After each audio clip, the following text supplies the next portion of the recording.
overzealous overreach. Let's talk to someone who actually also has some experience with this. Joining us tonight is Bill Gertz, senior editor of the Washington Free Beacon and the national security columnist for the Washington Times. Back in 2008, Bill's First Amendment rights were threatened when he was asked to reveal his sources during a spy leak probe. Bill, thanks for joining us. And back in 2008, you said your case was essentially the beginning of that erosion of the process. Explain what you mean, and where do you think we are now? Well, things have gotten worse. I really came out fighting, swinging back in 2008. I've said, and I still believe, that what the government was doing is an assault on press freedom. And, freedoms are not free, and they have to be fought for. So as I said, I came out swinging. I said, the protection of confidential news sources is absolutely essential to a free press. If they take that away, and the government is trying to do that through these prosecutions and even investigations, then we won't have a free press. We will have a government-controlled press. And I think that would be the worst thing that could ever happen to this country. Well, and Bill, you won't get any disagreement from me here. And the reason I wrote about this today in the Daily News, and I put it this way, that the reporter acts like a shield between the source and the government. And the reporter can no longer offer reasonable assurances that they can protect the identity of sources. When that happens, sources clam up, they dry up, they go away. Just how devastating will that be if we like to know about things, say, like Abu Ghraib or Watergate or Vietnam injustices? How important is that relationship?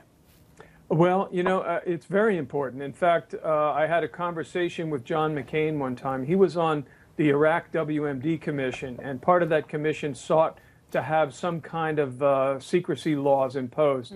And McCain's response was, do we really want to stop all leaks? He said half of what we in Congress learn comes from the newspaper. It leaks out through the newspaper. So it's a vital function. We're not technically the fourth branch of government, but we perform, as press, a vital role in protecting the national security of this country.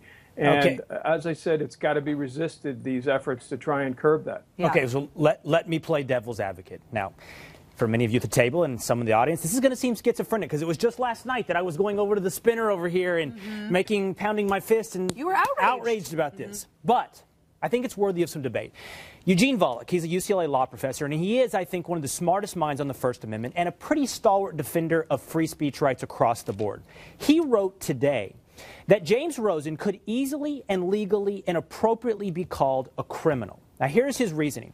There's a difference between receiving classified information, just being downstream from the illegal act. No one's debating whether or not what Stephen Kim did in this case might have been illegal. He broke national security laws. He leaked classified information.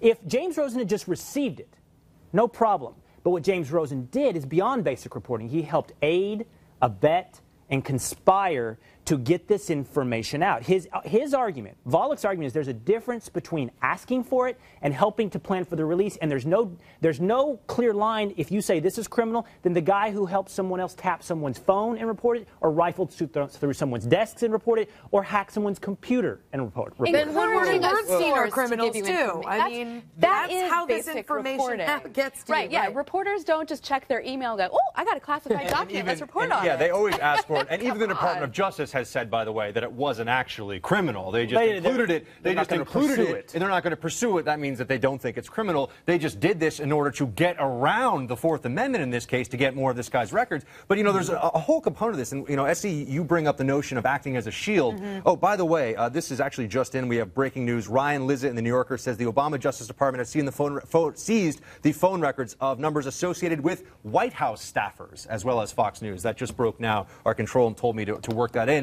But the notion of being a shield, you can't be a shield because the technology has made the shield essentially obsolete now. As long as there's an exception, they don't even have to ask the reporter anymore. And that's, by the way, why you see now a change in the nature of this relationship, because they don't have to say, we're going to put you in jail if you don't tell us your source. They can just say, we're going to get your source. Well, and that's why we've had this conversation about how important the relationship is. It's a tenuous one. It's built on trust and a gentleman's agreement. Bill, let me ask you, I, for one, am not in favor of more laws. I just want to see that gentleman's agreement honored. What's your take on what should be done about this? I don't think we need additional laws. Here's the situation. The government is in charge of its own information, and they can find out the source of the information. They have the technology, they have the equipment, they can polygraph people, but they won't do it because they know that there would be a revolt of the bureaucrats. The bureaucrats would oppose it. So what happens in these cases is they go to the agency that the information originated from. They ask people, did you leak it? They shrug their shoulders. They go back to the Justice Department and say, we got to subpoena the reporter. He's the only one that knows. No, the answer is they can police their own information, and they have to do it without undermining First Amendment press freedoms. It's essential that we fight and resist these government efforts to take away press freedom. I'm with you, Bill. Thanks so much for joining us tonight. We appreciate it. Sure. Thank you. Okay, guys, Misfit Stories.